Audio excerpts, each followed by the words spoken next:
today's video, I'm going to go through some of the best accessories and modifications that I've made to my electric bike. I have a RadRover, and my wife has a RadCity Step-thru, and we found over the last few years of owning these bikes that we've made a few modifications and purchased a few accessories that really made them a lot more fun for us. And so hopefully that'll help you guys out too if you have these bikes or thinking about getting them, and see some of the versatility that you can get out of these bikes once you kind of tweak them to make them your own.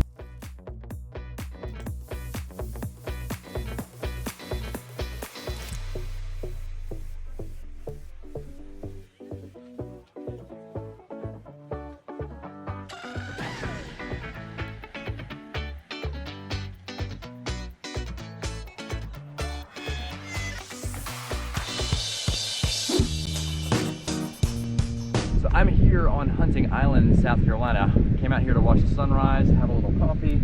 Now, right off the bat, one of the first things for me was getting the rack on the bike. So this is the Bushwacker Paneer, and you can see it just clips on the side here, right here on these little hooks, and then it ties down at the bottom. Folds up when you don't want to use it, so it tucks out of the way. But when you are using it, I mean, it's cavernous. You can get all kind of stuff in there. And so the main requirements for me is I want to be able to be wide enough so that I could fit those styrofoam containers that you get takeout in. Because a lot of times I'll go ride the bike to go get some dinner, and I want to make sure that it fit. Most panniers are kind of narrow, and you gotta put it in sideways and all the food dumps out, so that was no good. These are wide enough, so that was perfect. You can also put groceries in these things. They're a little pricey, but I think they're definitely worth it. I've only got one of them on my bike right now because my wife started using my other one, so I think we're gonna get another pair pretty soon so that we'll have two of them each, because they just add so much versatility when you're riding. And since they fold up when you're not using them, they kind of tuck out of the way and they're not super annoying. So the next modification that I made to my bike was the headlight. Certainly not everybody has to change the headlight. The reason I did on mine, I have a 2017 RadRover, and the headlight was really puny. They have since upgraded it. It's much better now, but I still like the way it looks. This is actually a motorcycle helmet. It's a 12-volt motorcycle helmet. You can see right behind it there. Right behind it, I've got a converter. That ends up taking my 48-volt original headlight power supply, stepping it down to 12 volts so that I can then just plug this light in. I had to do some minor modifications. You can kind of see down here, like there, I had to cut the bracket a little bit, and then I spray painted everything black, just bolted it through. I initially soldered everything, and then after about a year and a half, the solder broke while I was riding at night, so then I used just this little tie here to tie the wires together, and that's been holding for about another year. While we're at the front here, the next thing I upgraded was the tires. Now, the original tires were fine. I found them to be a little noisy, so there were times that I wanted to see if I could get a street tire that was a little bit wider. These are the Doro Beach Bums. I think I got them on eBay for 50 bucks. I'll have to look. I'll put a link in the description if that's where I got them. It was like one of the cheapest pairs of tires that I could find. They're only 3 inches wide, so they're definitely not as nice as having the full 4-inch fat tire, or even 4.8 some people get. But the rolling resistance is way better. They're a lot quieter. They're faster. So it's kind of fun to be able to swap out from the big, fat, heavy tires to these thinner street tires and just get a totally different riding experience. I mean, I rode it on the beach here. Obviously, it works okay. As it gets really soft sand, you like a more aired down, wider tire. But for most of the riding I do, I don't do a lot of trail riding. These tires have been great. I've had about 500 miles on now so far, and I had probably about 1,000 miles on my original tires that came with the bike. So it's just a nice way to kind of swap the bike out and have a totally different feel. We're securing these bikes. We use these little cheapo Amazon bike locks. This guy here just unfolds. You unhook it. It's got a combination on it, and I really wanted a combination lock because I don't want to deal with bringing a key. Like, I don't want to have anything in my pockets when I'm riding this bike. And this guy tucks in. It's orange. It kind of matches the Rad, and it was really cheap. I think that for the most part, bike locks are all about just stopping the occasional person from just walking away from your bike. If someone wants to break one of these locks, even the really expensive ones, they can. So that's kind of the way I looked at it. And so even if it's cheap, it may not be the greatest. It's going to stop the passerby from just taking the bike. My wife and I just lock our bikes together because there's not bike racks everywhere, and that works. It's like, how are you going to take two 70-pound bikes away when they're locked together? It makes it really tough. So that's what we've been doing. So what we've got here is just an Ibera bike bag, and what I did was I took the bottom of it and I put a slit in it and then cut a couple holes, and I took the battery out. I took the battery tray off, and then I slid the battery tray through this bag, and you can see the battery's in here now. And just because there's a little slit, and then I bolted the battery tray back down on it, and so it fits on there really nice. It covers the battery up, and it gives me a little extra storage down here. I've got my bike tools and all that good stuff in here. Now I can just ride it. If I don't have the rack, I've still got some basic tools with me, and it conceals the battery. It makes it to where you can't exactly tell that it's a e-bike. One is a 2017. It's got a little bit smaller battery. You may have to check on the newer ones that have a little bit longer battery that will work on this bag. I'll put the link for this bag down there, but you may want to buy it and try it out, or take some measurements and see with these longer batteries if it'll actually work or not. I can't 100% guarantee that. While I'm in the tool bag, some important things to have are one of these tire tools. I don't remember the bike coming with one of these things. I've had 2 flats now, one of them while we're actually on this trip. So having the tool to be able to replace the tire is obviously very handy. Also, having a way to air up the tires is important too. So I got like this little guy here.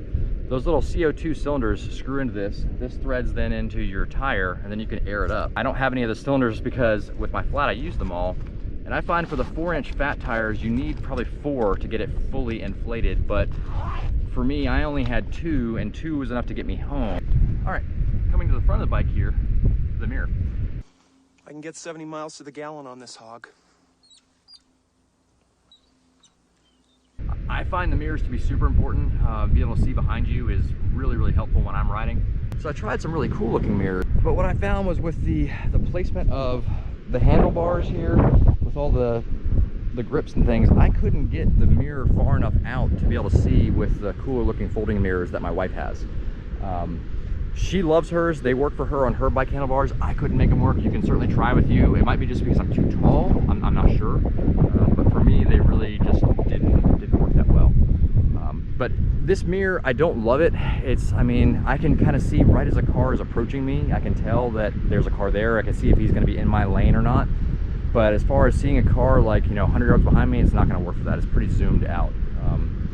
Another thing, while I've just been talking here to you with my helmet, so this is a great accessory too. This is a 1000 helmet, and I really like the design of this guy. And what really sold me on 1000 helmets was their story. So the founder, Gloria, she dropped out of school to start making bicycle helmets because she just decided that was what she wanted to do. She was making them out of her garage and 3D printing them and all this stuff. And there's a great YouTube video about her whole story. I'll put a link for that down in the description too. The whole story and all that stuff just kind of like, I don't know, kind of got to me, and I thought that I liked the styling as well. They have a little magnetic clasp on here, and you can see it's a cool looking helmet. Got a little cap here if you want to like put a little bike loop through there. So that's pretty neat. And the new design has this whole action here, so that's pretty cool as well. And they have a bunch of different colors and styles and stuff. Now, I don't know if you can see my head, these little dots here. It's the only downside. Maybe I wear a little too tight, but the way I like to ride it, it does leave dimples on my head for 30 seconds or so. Great little helmet, and if you're looking for upgrading, people always ask me what this helmet is. I'll put a link down there too, and they just started doing this friends and family thing, so you can get, I think, 20% off of your purchase if you use my link, and then if you buy one and you love it and give it to your friend, they can get 20% off, and then you get 20% off your next purchase, I think is the way it is. So pretty cool deal. I'm glad they're doing that, and just it's a cool small company that I like to support. So I should probably show you the bike rack too. Obviously that was one of the first things that I did, was put on Rad Power Bike's actual bike rack. You can see bolts up here and down here. I also have the fenders too. I'd recommend both those accessories from Rad. I mean, that's kind of what I started with. I can't remember if the newest bikes have this. Some of their bikes have them, some of them don't, but I mean, the rear rack, without that, I mean, I wouldn't be able to do so many things. I mean, I go get groceries and I load up this thing all the time on rides with different clothes or food or whatever. It makes it really nice. I'd much rather have that than have a backpack on that has stuff, but that's just a personal preference for me. I don't think the bikes come with a bottle cage either. I just got like a generic one from Amazon, so I can put my coffee cup in there, go for a little breakfast ride. I don't have it here, but one of the fun things that I did modify to this bike is I built this PVC. Initially it was a surfboard rack. So it mounts here on the seat post and then here on the side. You can see I've got these little clamps here so I can just attach it. So what that ends up doing is it puts this kind of cage around me, and I had measured it up so that I could still pedal and all that stuff while I'm sitting with the thing. And it does a really good job of being able to put beach chairs or surfboards or whatever, and that just makes it really awesome. You can bike out here to a really remote area, pitch a chair down, and there's just no one else around you. I mean, look at this.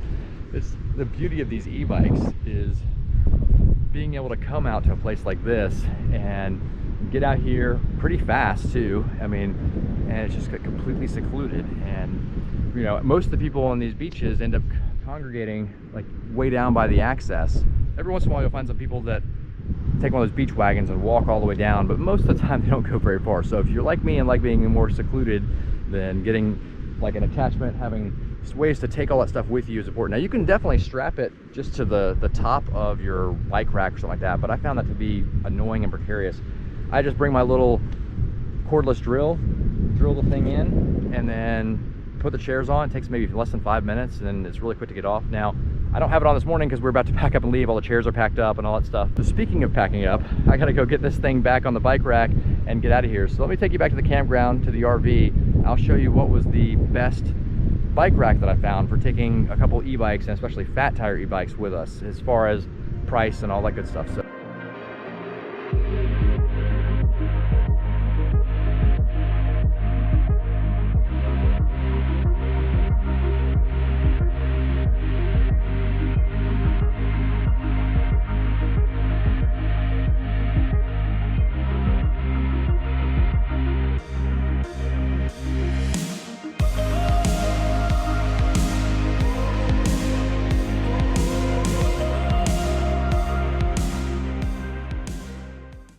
let me show you guys how this bike rack works for these two bikes.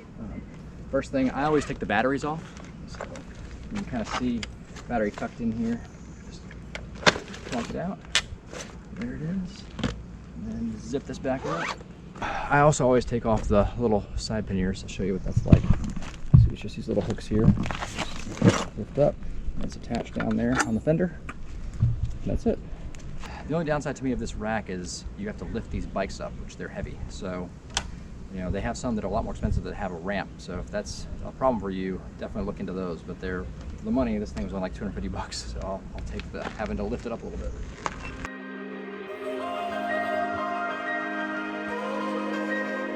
So part of the reason we went with this rack was because it's strapped on the wheels down here. A lot of those ones that have the arm strap right here, and I think for the front fender it'd be fine, but for the rear fender I think those arms would have been a problem. I don't know, I've heard some people that say that they use them.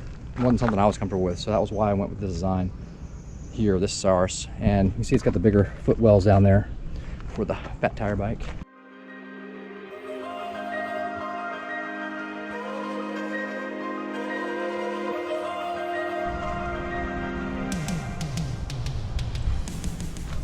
Now the last thing that I do is I put a cover on the bikes. I found like a cheap sort of water resistant cover. It definitely helps. There's a lot of dust and debris and rain that hits these things. We had them uncovered for the first couple of big trips that we did with the motorhome, and they were nasty when we got back. So my wife was begging me to get a cover, and I'm glad I did. So I just throw that over here, and it fits both bikes really well. I'm gonna edit this a lot, but that was 11 minutes and 30 seconds, including a helicopter flying over, people driving by asking a couple questions that will be deleted. So, I mean, realistically, and I forgot I had to start over, pull the thing off to put my chair rack on there. I mean, realistically, it takes me between 5 and 10 minutes to get the bikes all ready to go whenever we break down our campsite. But so, I hope you guys found this video helpful. Some of the accessories that we've liked and got a lot of use of in the past on our e-bikes. Definitely shoot me a comment down below if there are any accessories that you think that we would like. Always looking for new fun stuff. I'll also put a full write-up of this on my website on vanboardbike.com. And if you're thinking about getting a Rad Power Bike, we can get you a $50 off coupon for one of those if you use the link that we have in the description. It's a pretty cool thing that Rad does. And then that way, then we get a $50 gift card as well, which is awesome for us. Helps to support the channel. And yeah, so we're gonna head out of here and go to our next campsite. I hope you guys are having a great day, and talk to y'all later. See ya.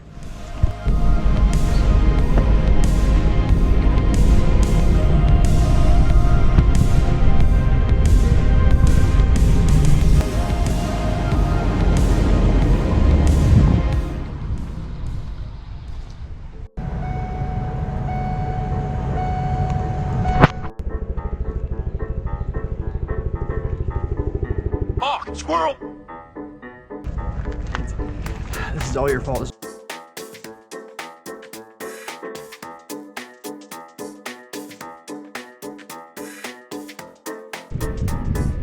Today I wanted to fill you in on some of, today's video is also you. Today I wanted to